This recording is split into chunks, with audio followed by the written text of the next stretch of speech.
I pound the table from this desk and on this particular subject, and I've been with the NFL Network since 2003, so I know changing rules in the NFL is all about consensus building. Mm-hmm. In last year's playoff loss in Kansas City, you were having a heck of a drive to close the end of the first half. Ball gets popped loose. Good hit by the defense, although it might have been an illegal hit. But ball pops free. Had it rolled out of bounds, you'd have gotten the ball right there. Instead, it just rolls into the end zone and out of bounds. You lose the football. I hate that rule with a passion and the fury of a million suns. Can I count on your vote to get rid of this rule in the National Football League, Kevin Stefanski? You know, Rich, I never thought about the rule.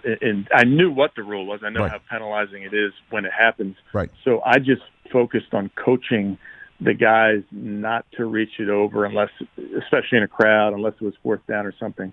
So I think it's something that I would support us looking at. But I know that was one play in that ball game, and I know it was an impactful play, but I could pick out 10 others that I wish the result was different as well. No, I understand. You got to play better than the refs. Ref too, Coach. I understand, but I just don't understand why if the ball had gotten popped out and rolled directly out of bounds to the right, you get to keep it.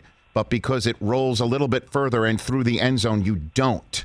And the Kansas City defense gets bailed out because of it. I would love to get rid of that rule, give you the ball maybe on the 20-yard line and call it the same down and distant, the same down, and now that's the distance to the goal you have, a reverse touchback, but at least you get a shot to the end zone or get a chance to kick a field goal out of it. You don't get zero and say, sorry for the effort, go back to your locker room.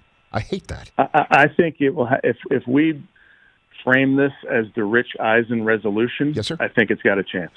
Coach, you're very good at what you do, not just coaching, but I like your brain from the neck up. My brother's a Wharton School of Business graduate, so maybe that's something too. And you know how to give me an answer while stroking my ego. Well done. A+. I appreciate it, Coach. You can always tell a Michigan man, but you can't tell him too much. Is that a compliment? I'm trying to. You got to think long and hard about it, but you can use that one.